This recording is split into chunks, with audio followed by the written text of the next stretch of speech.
importantes que ustedes deberían manejar a la hora de encarar el final. No sé si alguno ya rindió, si todos van a rendir por primera vez.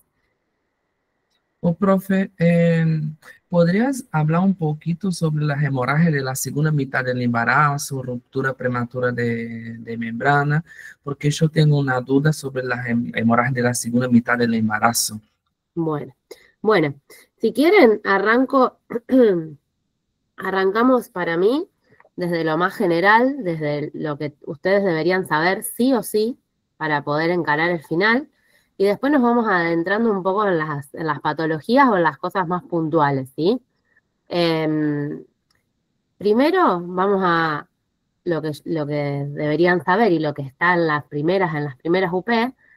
Llega una paciente al consultorio que nos dice que que tiene solamente un test de embarazo positivo, ¿sí? Bueno, ¿qué deberíamos hacer en esa consulta? ¿Cómo hacemos el interrogatorio? ¿Qué estudios le pedimos? No sé si alguien tiene idea o quiere ir. La idea es que vayamos compartiendo, no que hable yo sola, ¿sí? Para ver cómo están encaminados y en base a ir hablando de los disparadores. Esto va a ser un repaso general, así que vamos a hablar un poco de todos los temas.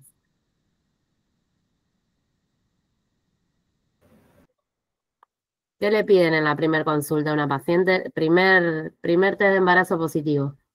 En la primera consulta vamos a comenzar a hacer la historia clínica completa. Hacemos todos los antecedentes personales, familiares, ginecobstétricos principalmente.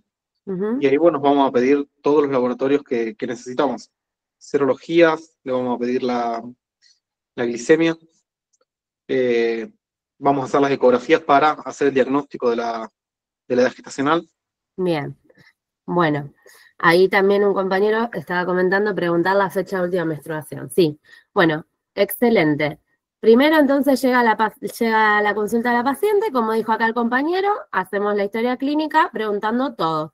Antecedentes personales, antecedentes familiares del embarazo. Acuérdense cómo está confeccionado el carnet perinatal, ¿sí? Tengan uno presente, agarren uno que está en el cuaderno del alumno. Y si ustedes lo tienen en la cabeza, van a ir guiándose sobre qué tienen que preguntarle a esa paciente, ¿sí? Entre los datos personales, los antecedentes, fecha de última menstruación, ¿sí? Para poder estimar la edad gestacional, ver si esa menstruación eran regulares o no, ¿sí? Si la paciente quedó embarazada usando algún método anticonceptivo o si fue planificado ese embarazo. Para poder posicionarnos bueno, saber si esa fecha de última menstruación va a ser confiable o no, depende de si sus ciclos eran regulares. Después, también la subunidad beta en sangre para confirmar puede ser un paso que pidamos, ¿sí?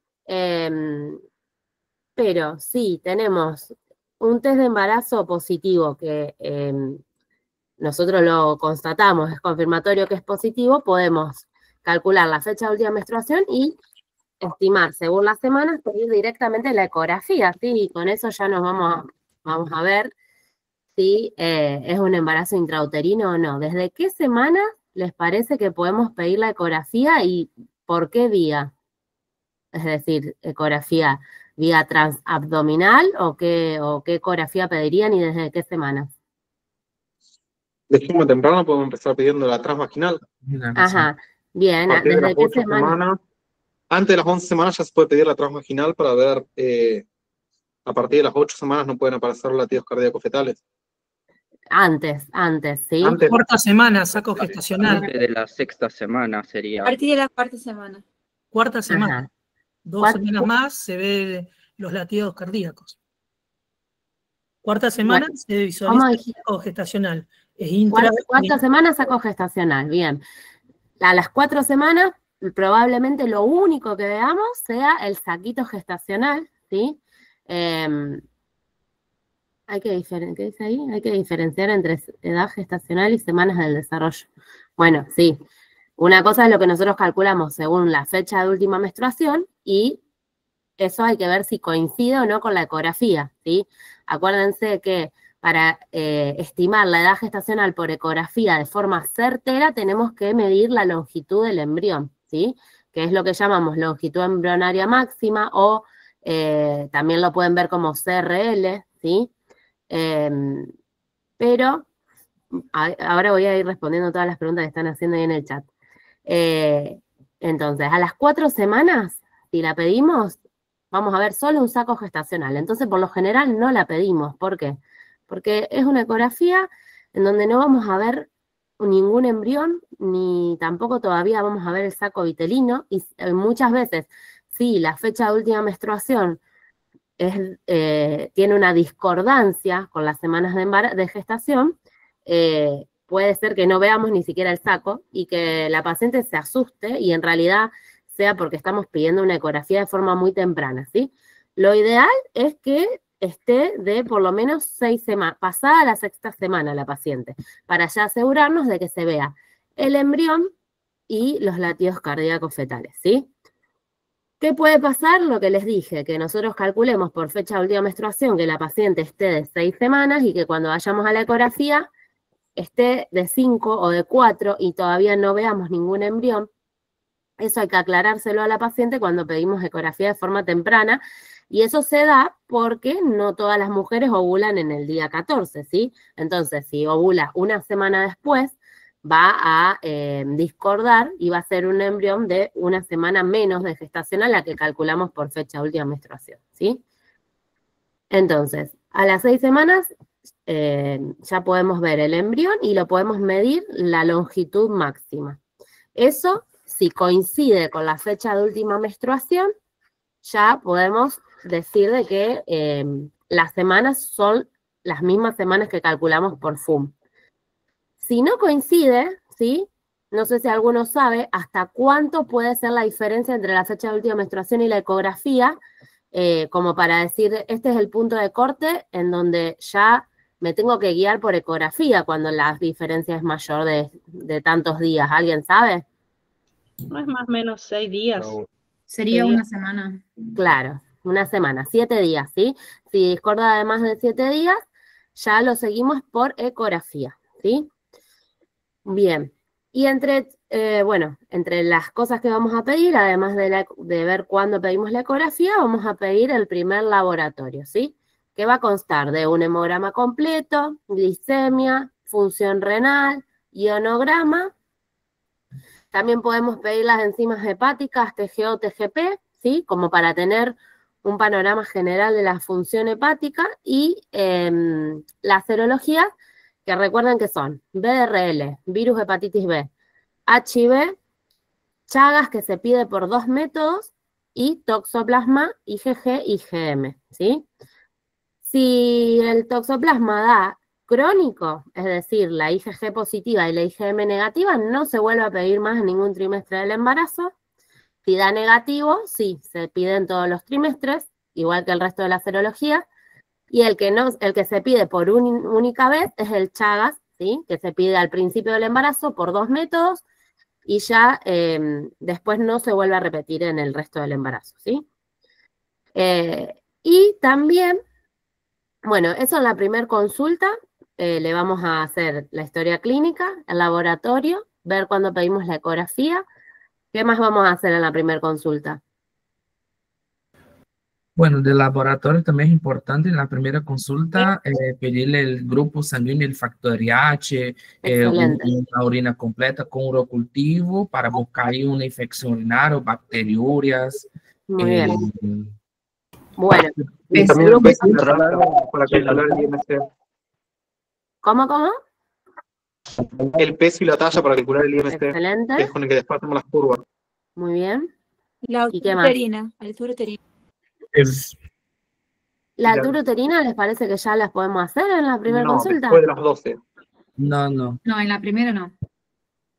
Bien, y en realidad, ¿a qué semanas el útero llega a la altura del ombligo? A las 20. 18. A las 20. Bueno, 18. 20 semanas.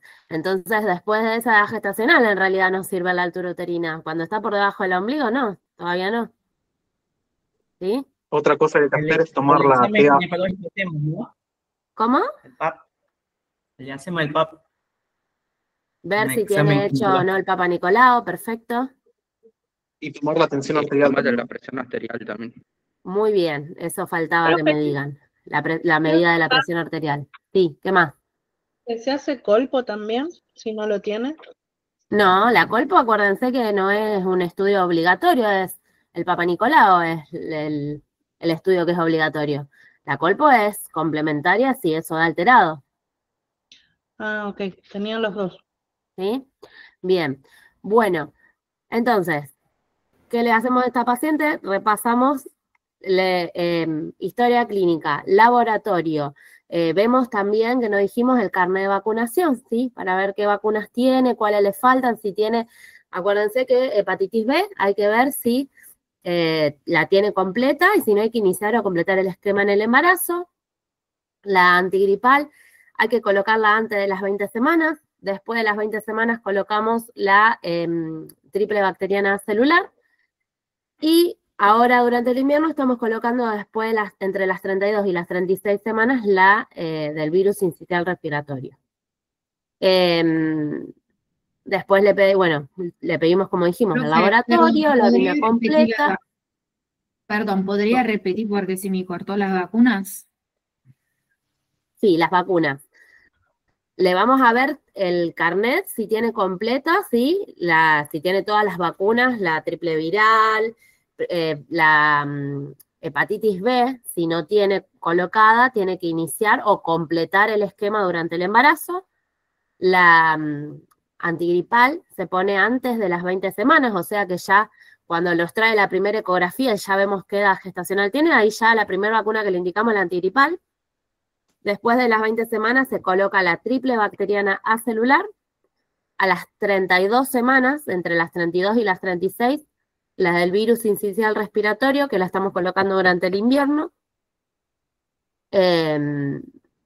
Y eso, y ver, bueno, obviamente al principio lo que hacemos es observar el carnet de vacunación, a ver qué vacunas tiene y cuáles les faltan, pero esas son las que se colocan durante el embarazo.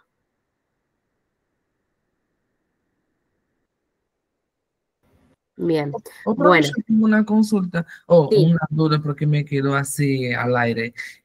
Yo de la primera ecografía, digamos, tengo entre la semana 11 y 13,6. Esa es otra.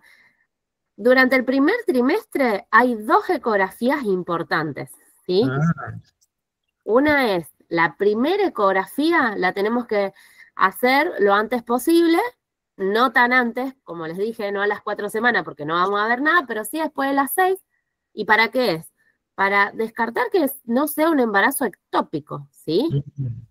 Que el embarazo esté intrauterino, que sea un embarazo que tiene un desarrollo de un embrión, que no sea un embarazo anembrionado. Y esas son las principales cosas que vamos a evaluar. La ubicación del saco, que esté intrauterino, que sea un embrión que tenga latidos. Sí, también podemos ver doctora, también ¿Cómo? Yo tengo entendido que también se utiliza para poder evaluar las semanas de embarazo. Claro, sí. Para la eso edad vamos a hacer cuando vemos sería. el embrión. Está bien. Claro, y tengo que la 12, de la 12 a la 13 es para saber el crecimiento y para la translucencia nucal. Claro, eso es lo que iba a decir. Por eso hay 2 grandes ecografías en el primer trimestre. La primera es esto, es para ver que el embarazo esté adentro del útero, que haya un embrión. Con esa medida del embrión vamos a ver la edad gestacional. Y después la segunda ecografía es la que se hace entre las 11 y las 13.6, que es el screening del primer trimestre, ¿sí?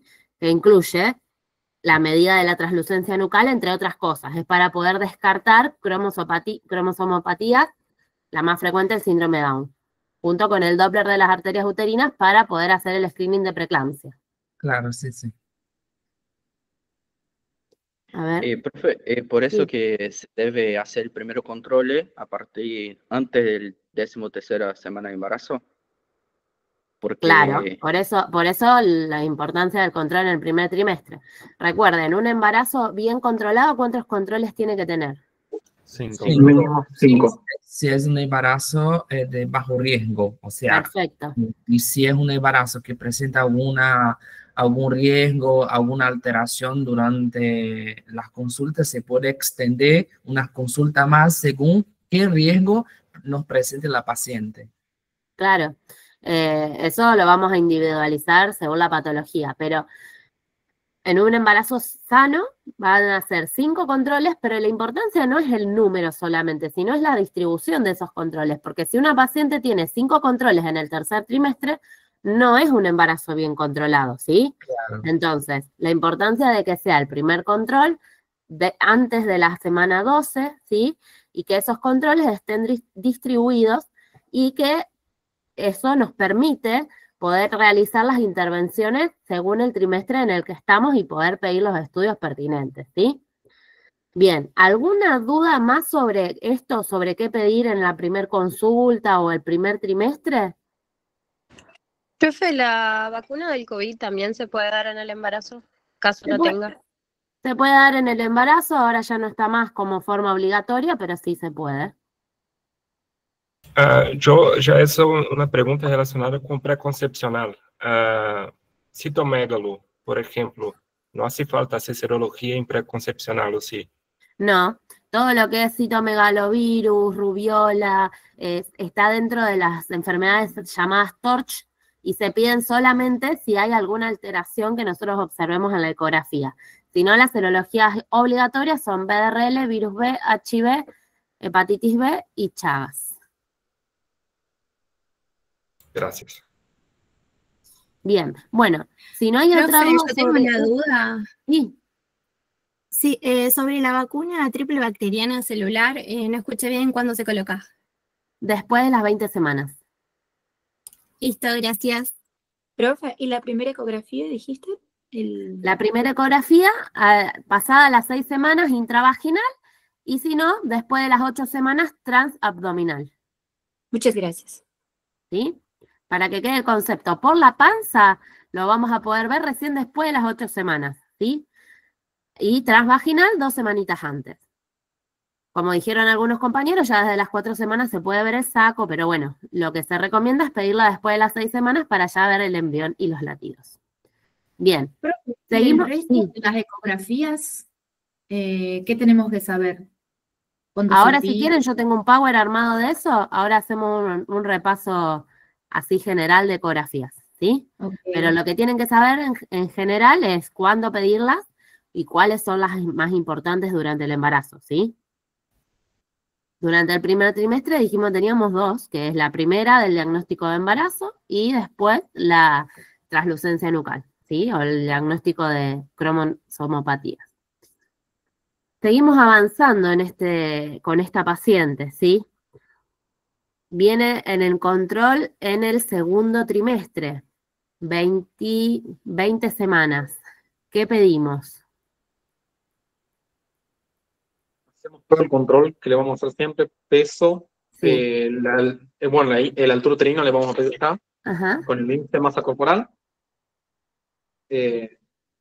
Y vamos a evaluar también el riesgo. Con todos los controles tenemos que evaluar el riesgo, a ver si pasó alguna cosa. Bien, del examen físico siempre lo mismo, le tomamos la presión, la pesamos, le medimos la altura uterina, le escuchamos los latidos cardíacos fetales. Control clínico. Tomó la tensión arterial también, importantísimo. Sí, perfecto. ¿Qué estudios pedimos a una embarazada de 20 semanas? Una ecografía morfológica. Bien, la ecografía morfológica, segunda ecografía más importante del embarazo, después de la translucencia. Esta es la ecografía en donde vamos a ver detalladamente cada uno de los órganos, el cerebro, los riñones, el corazón, bien detallado cada órgano, para ver que no tenga ninguna malformación. Y se hace de las 20 a las 24 semanas. Van a encontrar bibliografías que les dicen que se puede hacer desde las 18. Es muy chiquito un bebé de 18 semanas para poder evaluar correctamente todos los órganos, ¿sí? Así que se hace de las 20 a las 24 semanas. Bien, ¿qué más le pedimos a esa paciente? Dentro de lo que es la ecografía también vamos a ver la ubicación de la placenta, que es muy importante para descartar placenta previa o alguna alteración, o sea, la ubicación normal de la misma. Perfecto, eso ya lo hacemos en la ecografía anterior, a las 12 semanas, ya vemos la placenta. Y en todas las ecos. ¿Cómo? La suplementación con ácido fólico y hierro puede ser. Pero porque se cruzaron dos. Escuché uno que dijo suplementación con hierro y ácido fólico, eso nos olvidamos de decirlo, lo hacemos en el primer control. Hierro, si te viene anemia en el laboratorio, ¿sí? Menos de 11 de hemoglobina, ahí suplementamos con hierro. Si no, ácido fólico, sí, a todas, 3 meses antes de la concepción y hasta las 12 semanas de embarazo, cuando ya está embarazada la paciente. Profe, yo tengo que hierro se hace a todas las embarazadas los 3 primeros meses. No, posparto, perdón. Nada que ver. Fíjate. No. Pero no se hace el hierro se hace si tienen menos de 11 de hemoglobina. Solamente si tienen menos. Claro. Ok. Si tiene menos de 11 de hemoglobina, hierro. Si tiene menos de 10 de hemoglobina, se hace hierro junto con ácido fólico. Acuérdense que el ácido fólico, les dije, se les da a todas hasta las 12 semanas. Ahora, pasadas las 12 semanas, como estamos hablando ahora, una paciente de 20 semanas viene con una hemoglobina menor de 10, le vuelvo a dar el ácido fólico junto con el hierro, ¿sí? Con el Doppler de arteria uterina y hay el riesgo de preeclampsia, ¿puedo hacer ahí el ácido acetilsalicílico a las 12 semanas? Claro, ahora les voy a mostrar el power de ecografía. Pero la ecografía de la translucencia nucal nos habla no solamente de las posibles alteraciones cromosómicas que tenga el bebé, sino que también vamos a medir el Doppler de las arterias uterinas para ver el riesgo que tiene esa madre de desarrollar preeclampsia o restricción de crecimiento. Y como bien dijo acá el compañero, si eso da alterado, lo que podemos hacer es darle 100 miligramos de ácido acetilsalicílico que previene 8 de cada 10 mujeres que van a desarrollar preeclampsia. ¿Y suplementación de calcio? Y suplementación de calcio está discutido eso en la bibliografía. No está mal darlo, pero no está demostrado como si está la aspirina. Se hace un examen de orina para saber si hay una bacteriuria sintomática. Sí, eso lo habíamos dicho, la orina y el urocultivo en todos los trimestres. Doc, ¿me podés fijar las dosis de hierro y de ácido fólico? Porque por ahí dicen una cosa u otra. Sí, el ácido fólico es van a ver que ustedes en la bibliografía dice 0,4 miligramos. Nosotros tenemos disponible el de 1 miligramo y le damos eso a las embarazadas, a no ser que tenga un antecedente previo de defecto del tubo neural, ¿sí? Un hijo previo con anencefalia, mienomeningocele, alguna complicación del tubo neural, que ahí se suplementa con 5 miligramos, ¿sí? Y el hierro viene de 100 o 200, depende de los requerimientos de la paciente. Yo de hierro tenía que se podía dar profiláctico de 60 a 100 y ya cuando era terapéutico se daba más de 150 a 200. Por eso preguntaba si se daban todas o no. Claro, pero las dosis que tenemos disponibles son distintas a las que ustedes van a encontrar en los libros. Nosotros tenemos de 100 o de 200, eso lo vamos dando, depende de los requerimientos de la paciente. Listo, gracias. No les van a preguntar las dosis, sí le pueden preguntar lo del ácido fólico, a cuál se le da 5 miligramos y a cuál se le da 1 miligramo. Acuérdense que se le da 5 miligramos a quien tiene antecedentes de defectos del tubo neural. Claro, en todo caso eso tendríamos que dar en el prenatal, en el preconcepcional, digo. Claro, porque una paciente está con esos antecedentes. Pero si no concepcional, arranco apenas llegó a la consulta. Y sí, si no vino al preconcepcional, lo arranco desde que la conozco. Bien. Bueno, ¿les parece? Acá no se repite de vuelta hacer sífilis, HIV, hepatitis B y C y la glucemia en ayunas. Sí.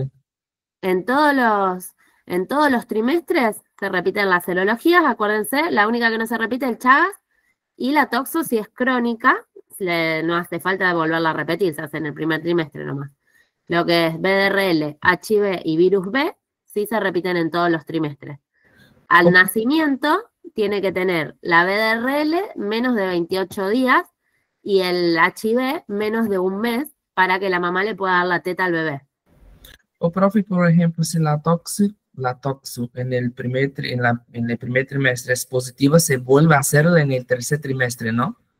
Si la toxo en el primer trimestre es crónica, porque una cosa es que sea positiva y sea aguda, acuérdense que se pide IgG e IgM. Ajá. ¿Sí? Una cosa es que sea positiva y sea aguda, ahí tenemos que ya adentrarnos a la patología en sí de toxo y ver si tiene alta avidez, baja avidez, para ver cuándo se contagió y hacer el seguimiento de ese bebé. Pero si la toxo es positiva y es crónica, es decir, IgM negativa e IgG positiva, que es lo más frecuente, no se vuelve a repetir, porque esa embarazada tiene anticuerpos ya.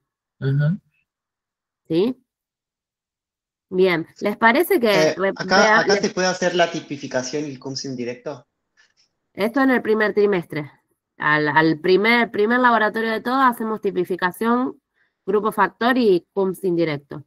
Es una pregunta con respecto a eso. ¿Se pide el CUMS junto con el factor y grupo o primero el factor y grupo y después CUMS? No, todos juntos. Ah, ok, bien. Acuérdense que hay otros anticuerpos.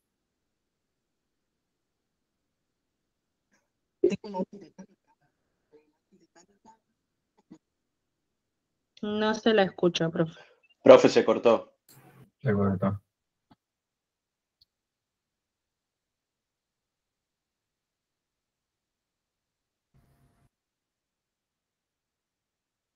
Se había cortado. Sí, se cortó el internet. ¿Me escuchan? Ahora sí. Ahora sí. Yo no los Sí, veo, como que se me cortó. Sí, a mí también. Les iba a decir si les parece, bueno, ahora cuando los vea, ahí está. Les iba a decir si les parece que les muestro rápidamente el power de ecografía y hacemos un repaso rápido de eso. Y después yo tenía la idea, bueno, con esto que hablamos en general de los controles, me parece lo más importante y después me parece un tema súper importante hablar sobre el manejo del trabajo de parto. Perfecto, profe. Dale. ¿Sí? Bueno, ahí voy a compartir. Y al final de todo dejamos un espacio para preguntitas, así que si quieren ir dejando la anotada, yo después las leo todas. Esperen que busco el seminario.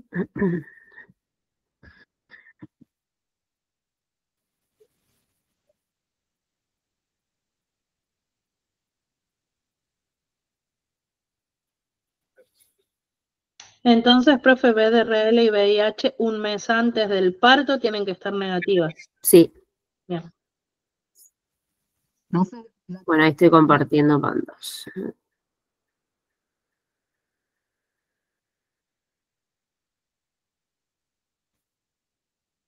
Bueno, ahí ven mi pantalla. Sí, se ve. Bueno, lo paso rapidito para ir centrándonos en lo más importante, ¿sí?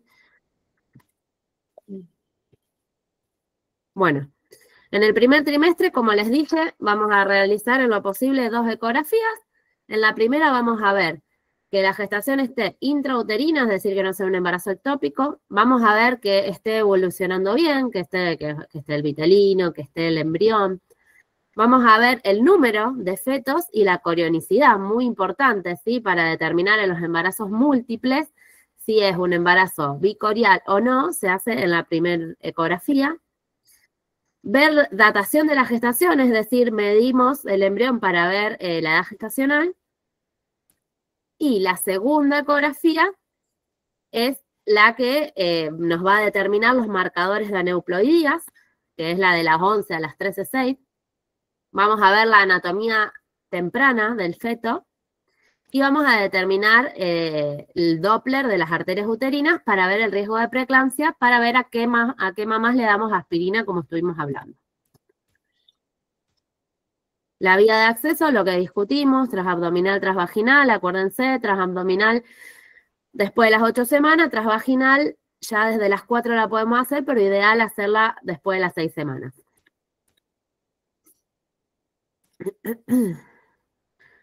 Bueno, esto lo mismo para la primera ecografía. Acá se ve lo que estábamos hablando. Esta, por ejemplo, es un saco gestacional de 4 semanas, más o menos.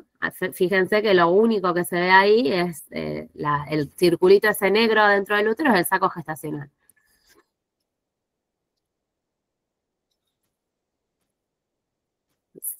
Cuando pasa una semana más, a las 5 semanas, adentro del circulito negro, que es el saco gestacional, vemos otra burbujita, que es esa que se señala ahí, que es el saco vitelino, ¿sí?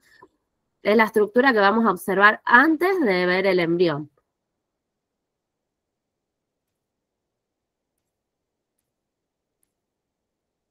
Y el embrión, que ya va a aparecer después de las 6 semanas, que ahí está señalado, es esta estructura más alargadita que está al lado del saco vitelino. Y ahí ya podemos también ver los latidos.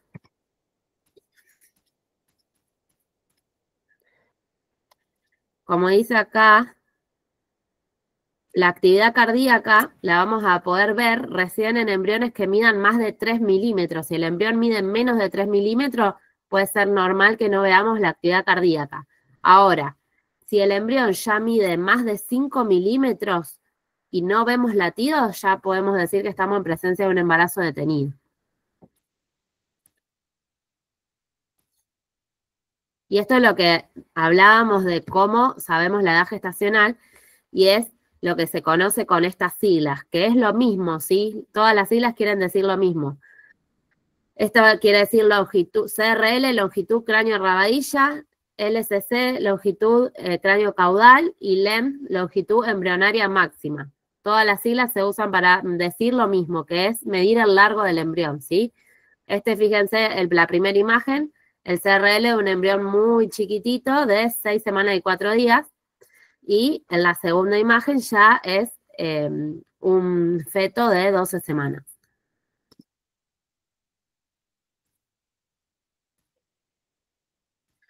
Bueno, en todas las ecos vamos a ir observando todo, obviamente, ver el desarrollo normal de la anatomía del embrión. En los embarazos gemelares, como les dije, podemos determinar tanto el número de embriones como la corionicidad, que es lo más importante saber de los embarazos gemelares, si tiene cada uno su placenta o no, ¿sí? Y eso lo vamos a determinar con distintos signos en la ecografía, ¿sí? Que uno es el signo de lambda, que significa que cada uno tiene su placenta, entonces es un embarazo bicorial biamniótico. En cambio, el signo de la T significa que no comparten la misma placenta, y esto se da porque, acá en una ecografía les muestro, este es el signo de lambda, ¿sí? ¿Ven el cursor donde yo señalo? Sí. Bien. Bueno, este signo determina que cada uno tiene su placenta. En cambio, cuando la placenta es única, esto que señalo acá es la placenta, solamente lo que vamos a ver es la membrana que divide ambas bolsas. Entonces se forma lo que se llama signo de la T, ¿sí? Nada, esto se los nombro porque puede ser que a alguien les pregunte esto. Pero lo principal que necesitan saber de ecografía es eso. Cuándo se piden, a qué semanas, y bueno, y más o menos para qué sirven o qué evaluamos en cada una. Bueno, y la amnionicidad, que es decir, cuántas bolsas tiene, ya lo podemos saber en la primera ecografía. Por lo general, si tenemos 2 sacos vitelinos, significa que vamos a tener 2 bolsas separadas. Acuérdense que dentro de los embarazos gemelares, los más frecuentes son los biamnióticos bicoriales. Le siguen en frecuencia los biamnióticos monocoriales, y es solamente un porcentaje muy, muy chiquitito los que son mono-mono, es decir, una bolsa y misma placenta. La mayoría de los monocoriales, es decir, que tienen una sola placenta, están cada uno en su bolsa separada. Bien. Está la ecografía de las 11 a las 13:06, como hablamos, es el screening de las aneuploidías. Vamos a tener en cuenta la edad materna. También se le piden a la madre unos marcadores bioquímicos, ¿sí? Que van a leer, que es un análisis de sangre que tiene en cuenta dos hormonas que libera la placenta, que se llaman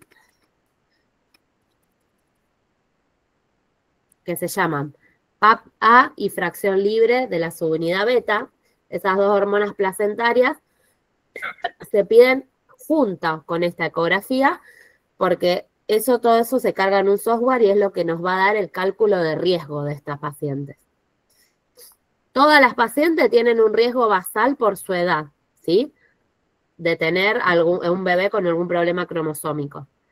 A mayor edad, mayor riesgo. Pero, a la vez, se vio que había muchas pacientes jóvenes que también tenían bebés con algún problema cromosómico. Por eso se diseñó este cálculo de riesgo. Y esto lo que hace es ajustar ese riesgo específico para esa mamá y para esa bebé, ¿sí? Entonces, le vamos a hacer la ecografía en donde vamos a ver 4 marcadores importantes. La translucencia nucal, que es este líquido que se acumula atrás de la nuca, ¿sí? Este es un feto que está de perfil. Y acá atrás, todos los bebés a esta semana, normalmente se le acumula un poquito de edema atrás de la nuca, que eso tiene que ser finito, ¿sí? Si eso está aumentado, ya nos puede hablar de riesgo de problemas cromosómicos. A la vez, el segundo marcador que vemos importante es el hueso de la nariz, ¿sí? Más del 70% de los bebés con síndrome Down tienen ausencia del hueso nasal, no está presente. Entonces, vemos que esté presente, que acá, como ven, está de perfil. La primera linita es la piel y la segunda acá es el hueso nasal. Profe, ¿cuál es el valor de la translucencia nucal? El valor normal. En realidad, se mide por percentilos según la edad gestacional. Entonces, tiene que ser menor del percentilo 95. Bien. Pero bueno, a ojo, nosotros sabemos que una translucencia nucal normal tiene que tener menos de 2,5. Pero lo ideal es medirla por percentilos.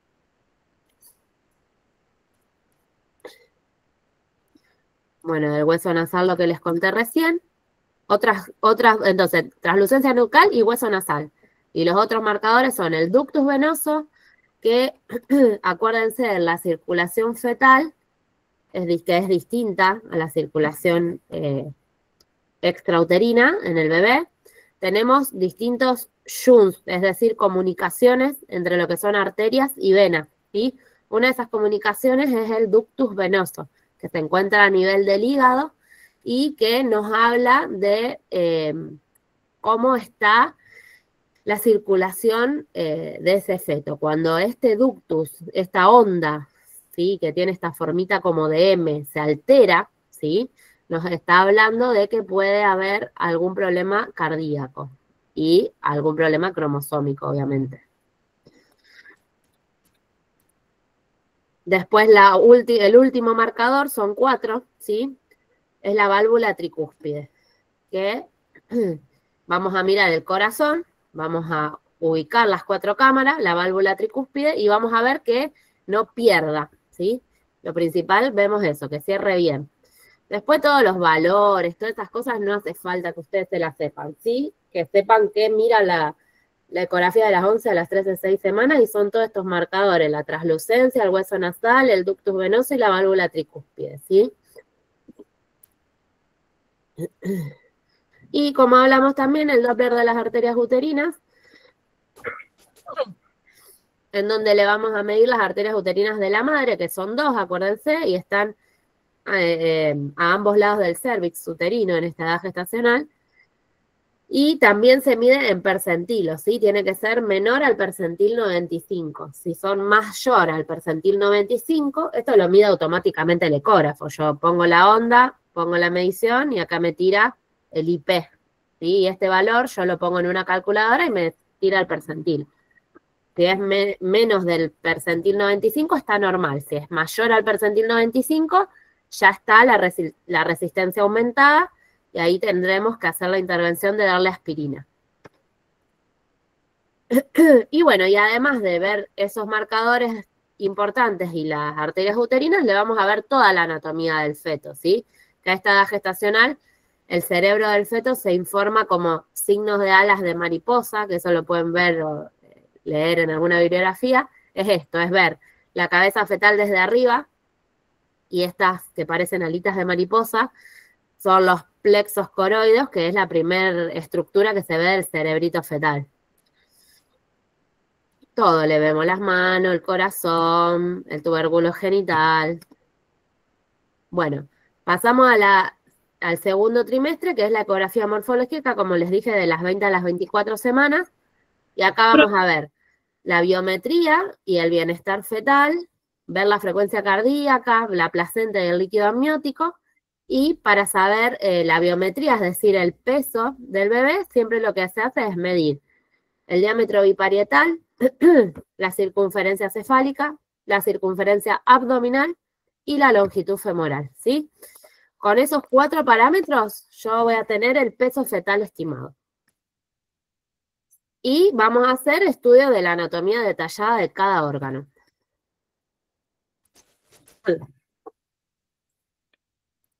Estos 4 parámetros calculan el peso fetal estimado mediante una fórmula que se llama fórmula de Hadlock, ¿sí?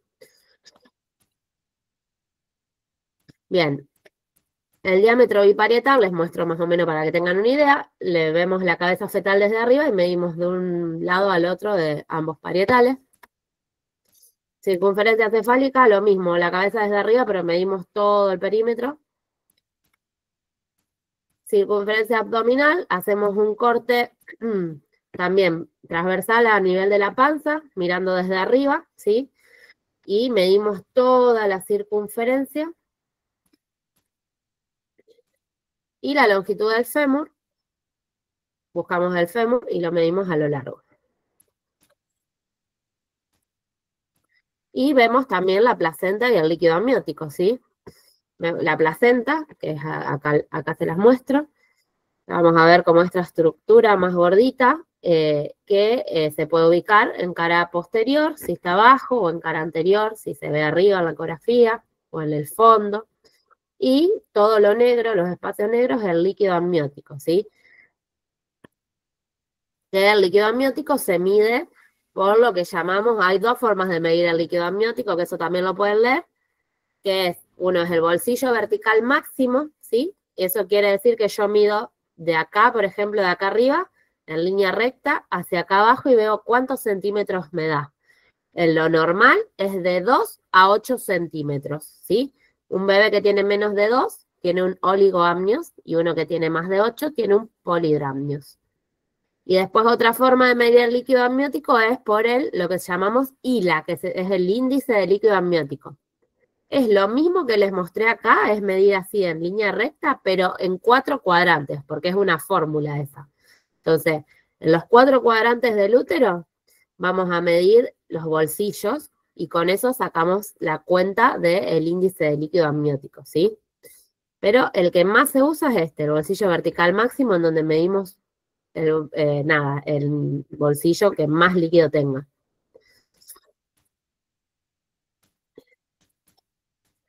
Bueno, nada, acá yo detallé en este seminario qué mirábamos de cada uno de los órganos, o después lo pueden leer, pero miramos detalladamente cada uno, por ejemplo, bien detallado el cerebro, el cerebelo, los tálamos, la cara, decatar labio leporino, todo. Por eso es importante la ecografía morfológica, ¿sí?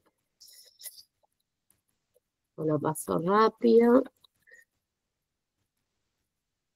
Y bueno, en el tercer trimestre, si todo está bien, entonces son estas las ecografías. En el primer trimestre 2, la primera y la translucencia nucal.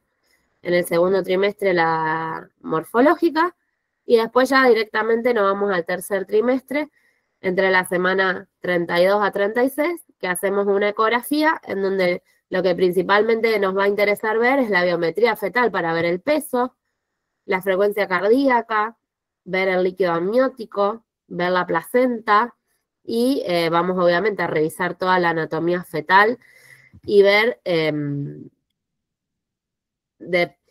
no es obligatorio en todos los fetos, pero se puede hacer en el tercer trimestre el Doppler fetal para ver cómo está manejando todos los nutrientes y el oxígeno que le llega de la placenta a este bebé en el tercer trimestre.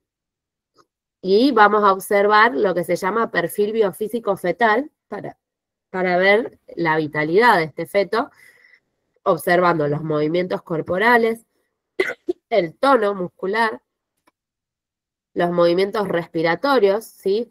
El bebé va a hacer en el tercer trimestre movimientos como si estuviera respirando. Ya sabemos que no respira dentro de la panza, pero esos movimientos nos hablan de buena vitalidad. Y la cantidad de líquido amniótico y la frecuencia cardíaca. Acuérdense, ¿cuál es la frecuencia cardíaca normal del feto? 120. No escuché, perdón. 110 a 160 latidos por minuto. Perfecto. 110 a 160, menos de 110 bradicardia y más de 160 taquicardia. Acuérdense que pueden tener bradicardias transitorias, es decir, que duren unos segunditos y que después revierta.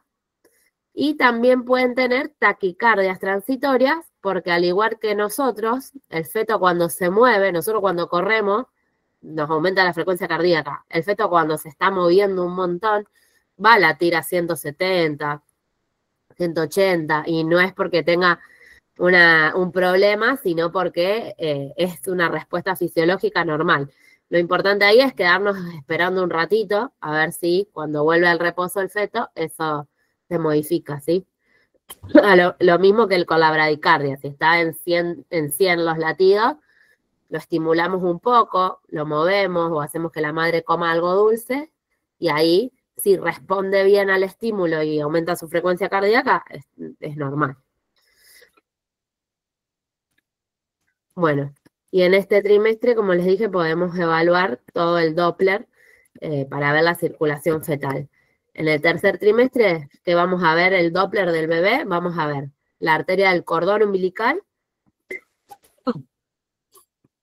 por un lado, después vamos a ver la arteria cerebral media, por el otro, y estas dos arterias juntas, la cerebral junto con la umbilical, nos van a dar el índice cerebroplacentario, ¿sí?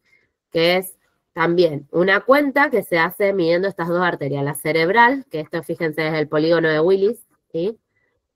Medimos la arteria cerebral media y medimos la arteria del cordón.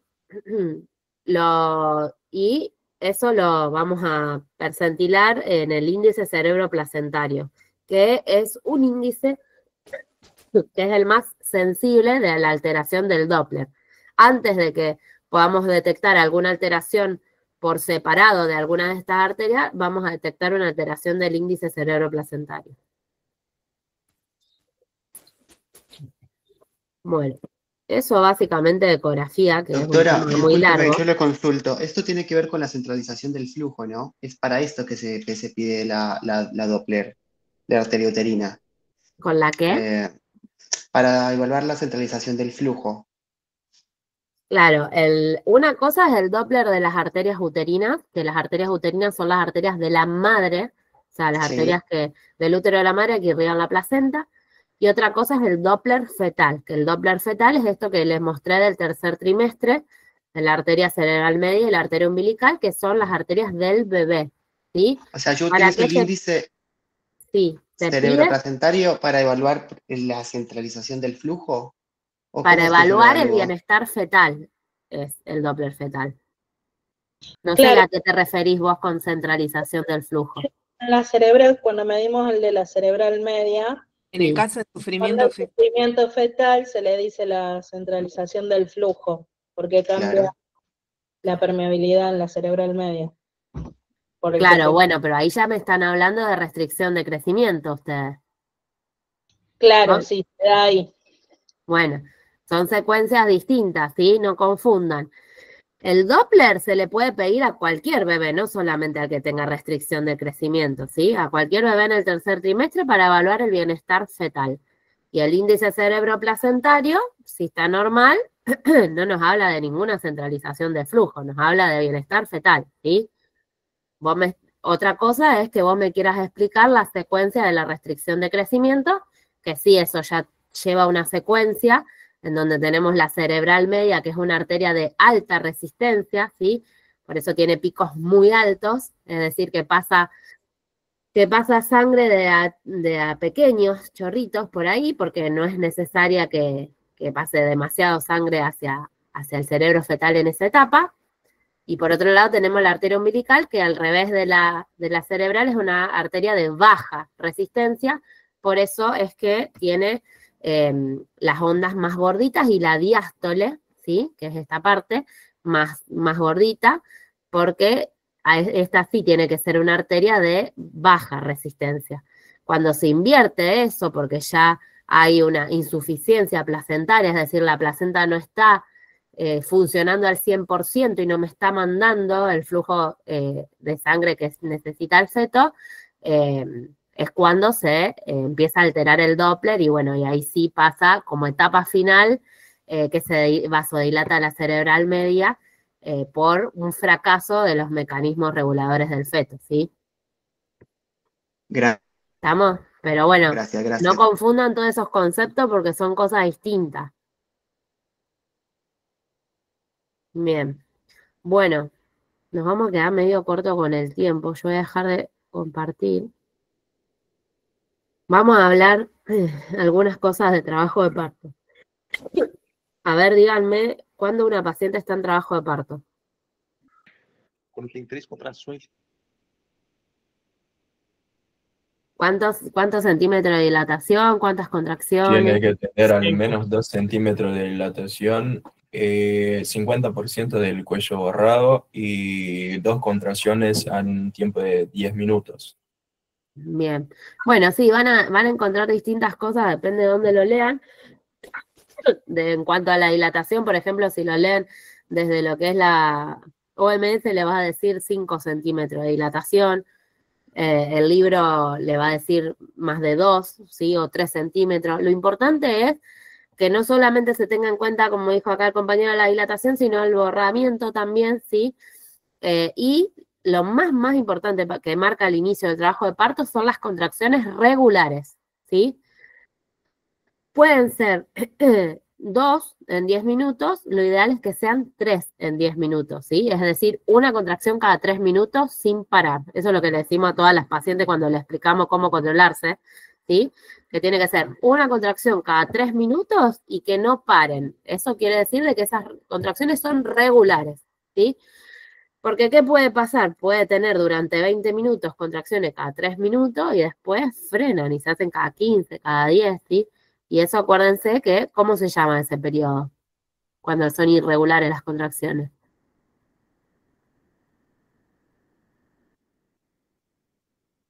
¿Alguien sabe cómo se llama el periodo previo al trabajo de parto? Cuando las contracciones empiezan a ser fuertes, dolorosas, pero todavía no son irregulares.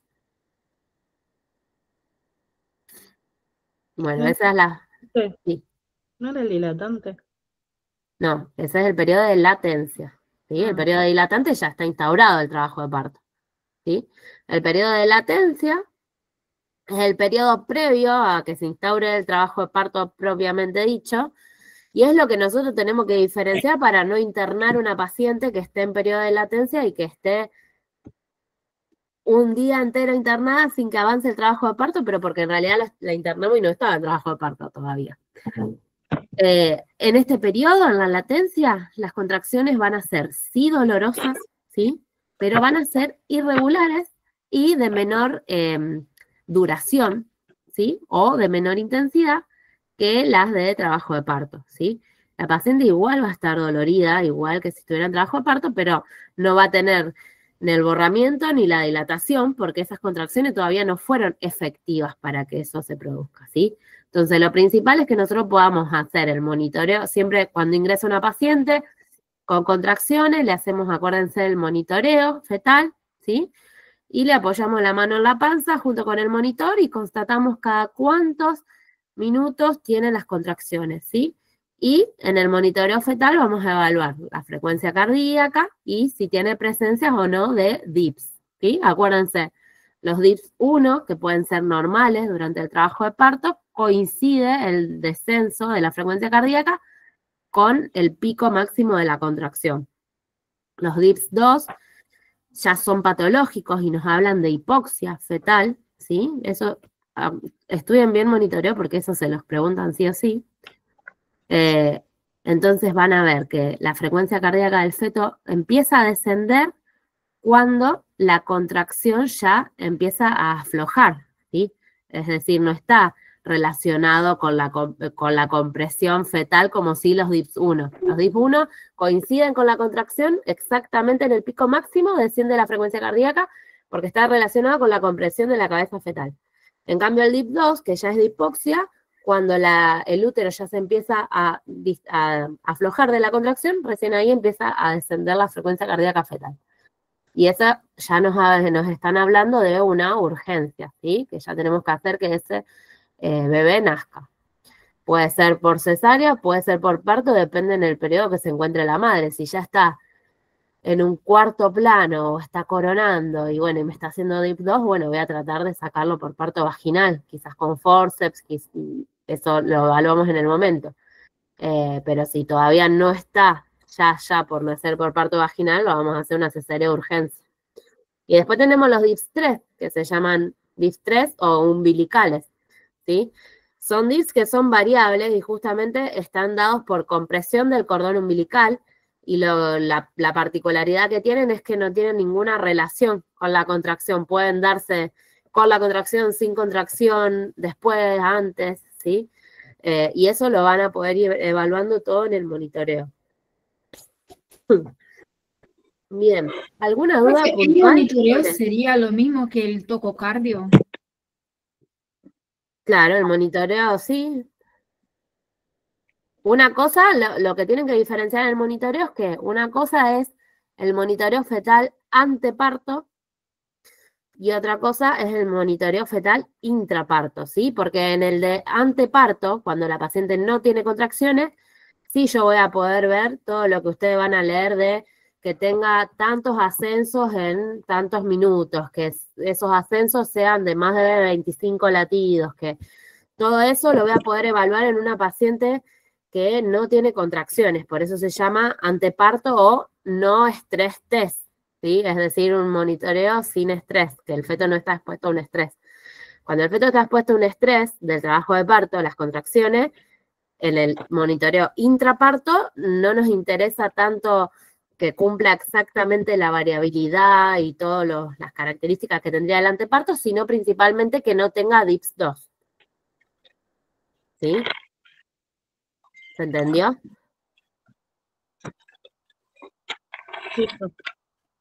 ¿Alguna duda más puntual sobre trabajo de parto? Profe, ¿el no estrés se hace de rutina? El anteparto sí. A todas las embarazadas ya desde las 40 semanas se hace el monitoreo no estresante. Ah, bueno, gracias. Profe, una consulta con respecto a dinámica uterina. Cuando Sí. nosotros vemos lo de la fórmula esa que es de la frecuencia por intensidad, perdón, y que ese resultado se expresa en unidades de Montevideo. Ajá. Esa escala de Montevideo, ¿tenemos que saberla, digamos, todo lo... No. Ah, listo. No. Sí, está así que sepas eso, lo de las unidades, pero no hace falta que sepas. Bueno, sí. O sea que para diferenciar un DIPS 1 de un DIPS 2 sería que el 1 va a estar coincidiendo con la contracción Claro. y el 2 ya no. Y el 2 es posterior a la contracción. Y el 3 puede ser antes, después, durante, es variable o umbilical, es por compresión del cordón. El 1 es por compresión de la cabeza, entonces coincide justo con la contracción. El pico de la contracción va a ser el descenso máximo de frecuencia cardíaca. En cambio, en el 2, cuando yo ya veo que la contracción está terminando, es decir, no tiene ninguna razón de descender la frecuencia cardíaca, ahí empieza a descender la frecuencia cardíaca. Y se da después de todas las contracciones, ¿sí? El DIP 2. Perfecto, gracias. Y otra cosa que nos puede hablar de sufrimiento fetal, ¿qué es en una paciente así que viene en trabajo de parto? El líquido amniótico. ¿Qué características puede tener que nos hablen de sufrimiento fetal? Verdoso, amarronado. Meconio. Bien. Acuérdense, el líquido tipo puré de arvejas nos habla de sufrimiento fetal, cuando ya constatamos meconio agudo, ¿sí? Y después que tenga algún tipo de sangrado la paciente, ¿sí? Que eso va relacionado a las hemorragias que me preguntaron al principio del tercer trimestre.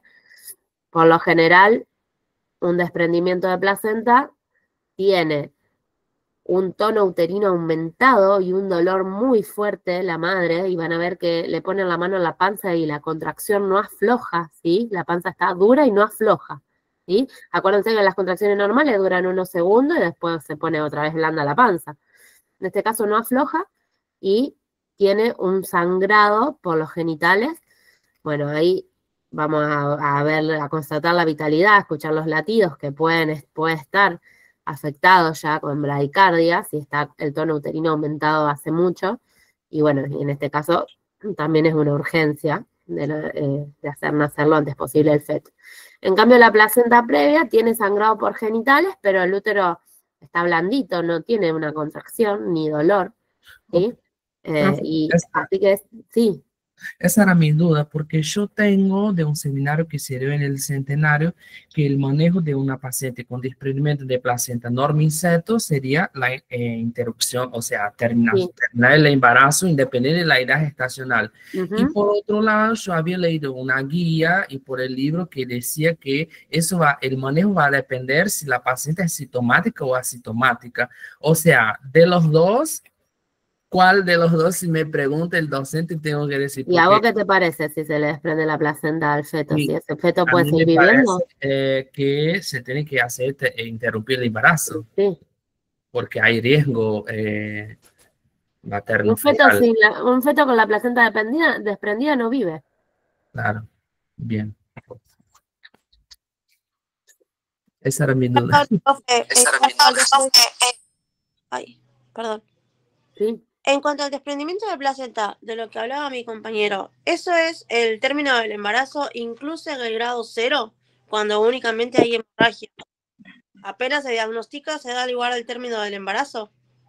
Sí.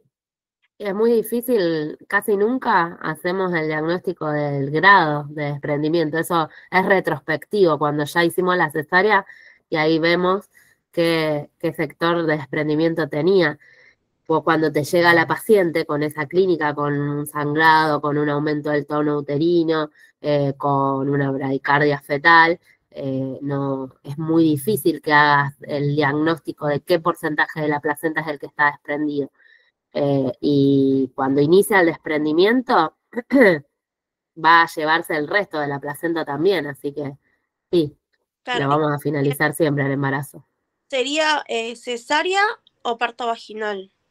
Y siempre, como les dije, depende en qué estado llegue la paciente, porque si llega coronando ese bebé, ya lo vamos a intentar sacar por parto vaginal. Es la única forma que lo saquemos por parto vaginal, que ya llegue coronando, si no lo hacemos a la cesárea.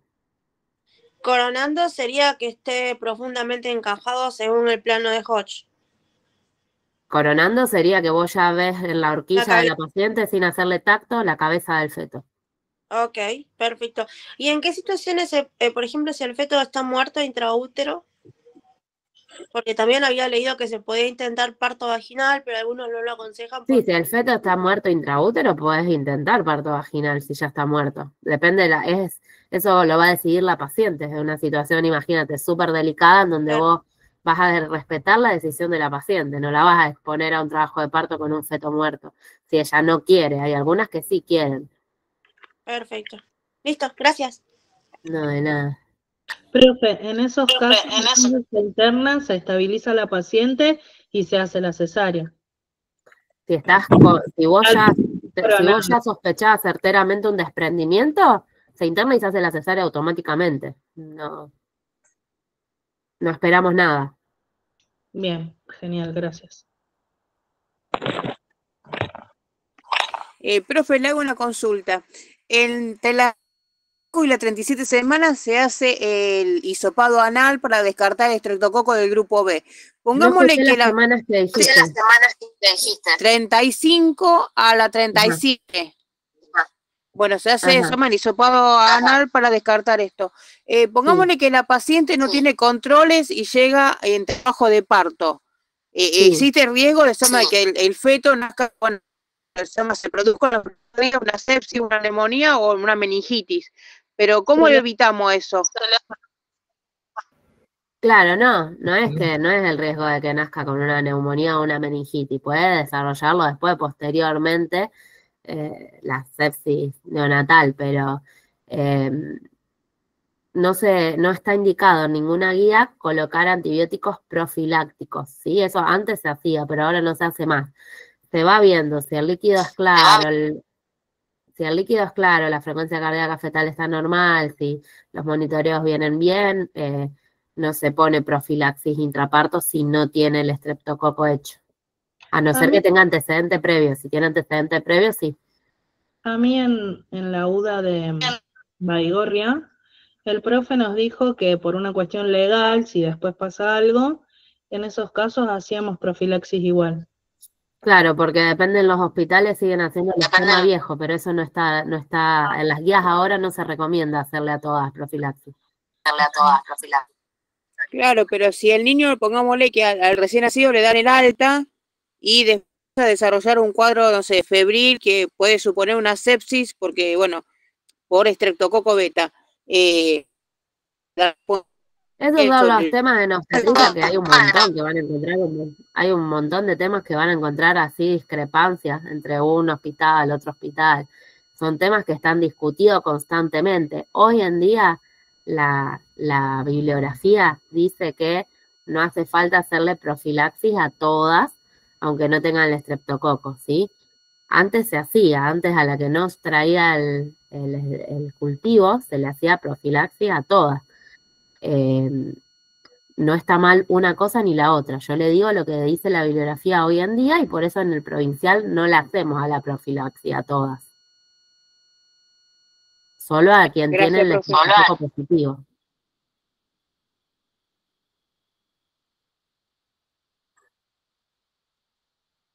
¿Sí? Pero no está mal que ustedes digan una u otra opción en el examen, que se van a explicar el por qué. Claro, sí, totalmente. Profe, una duda con relación a embarazo ectópico, ¿cuándo hacemos el manejo expectante? Bueno, eso más tema de ginecología, pero si una paciente, el embarazo ectópico, lo diagnosticamos no complicado, es decir, que todavía no tiene signos del laboratorio, no tiene signos de sangrado, y que solamente lo diagnosticamos porque teníamos una subunidad beta positiva y que no encontrábamos el embarazo intrauterino y pasa la semana y no encontramos el embarazo, o diagnosticamos ectópico incidentalmente por la ecografía, pero la paciente está asintomática, sin dolor y sin sangrado, podemos hacer el manejo expectante. Si no, no, eso depende cómo venga la clínica de la paciente. Yo tengo dos preguntas en relación a placenta previa. Sí. Ok. La primera es en relación a la clasificación, porque en Schwartz, ¿no? Los libros más antiguos, clasifica como total, parcial, marginal. Ajá. Y ahora pone como que todas esas tres serían placenta previa y de inserción baja sería la otra. Eso según la clasificación nueva. Y después consideramos que es placenta previa a partir de la 28ª semana, ¿no? Que ahí ya hubo la migración transplacentaria y en ese caso hacemos cesárea electiva o por ejemplo, podemos hacer a las 36 semanas una cesárea Sí, si la placenta ya sabemos que es previa, oclusiva total, vamos a hacer una cesárea. Con la placenta marginal, ¿sí? Hay quienes se animan a hacer parto vaginal, pero la mayoría hacemos cesárea, con el riesgo de sangrado.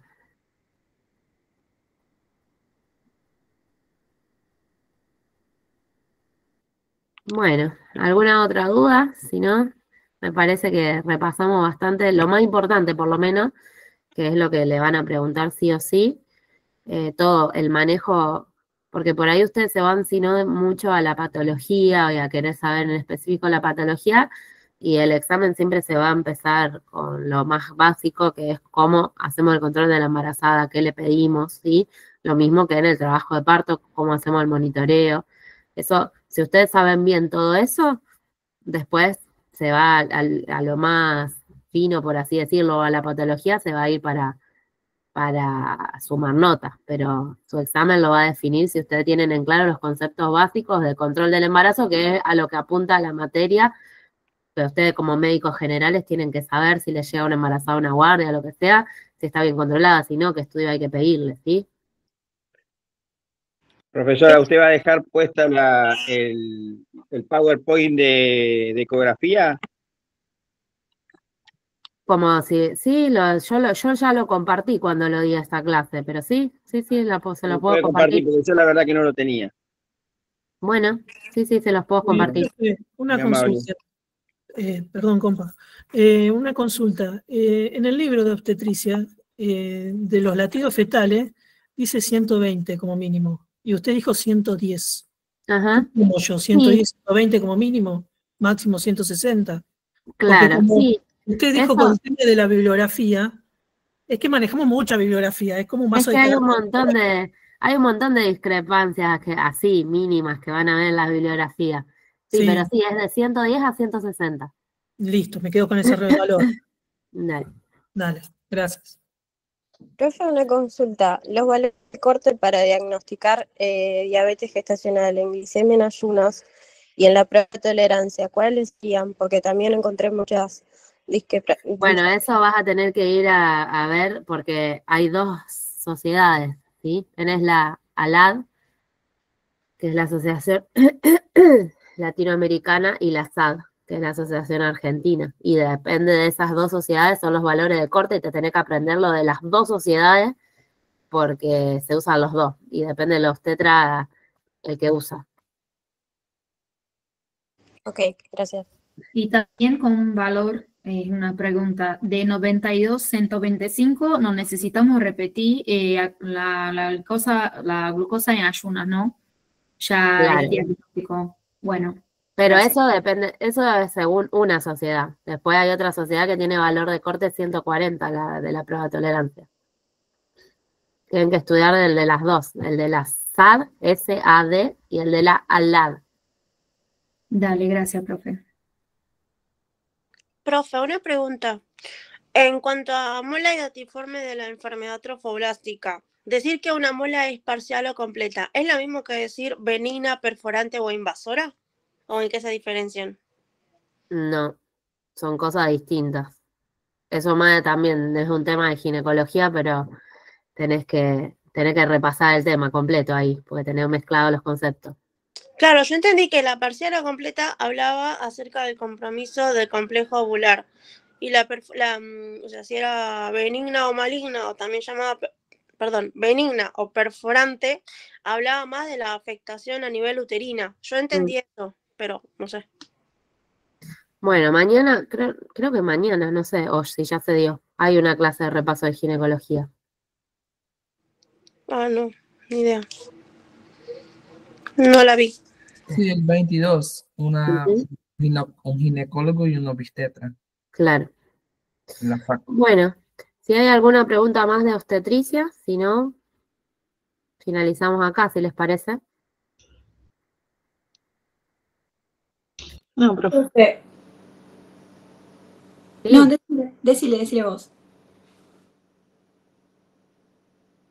No, creo que no iba a preguntar eso. Ah, iba a decir gracias, que estuvo buena la clase nada más.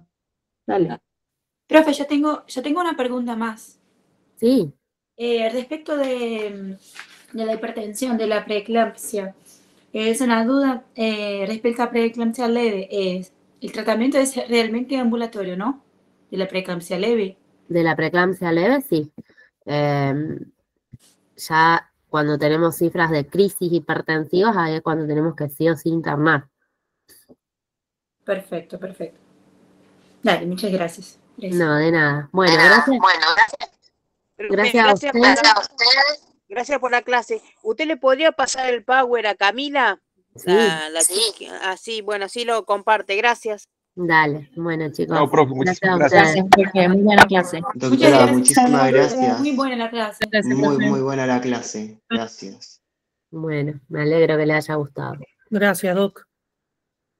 Gracias, profe.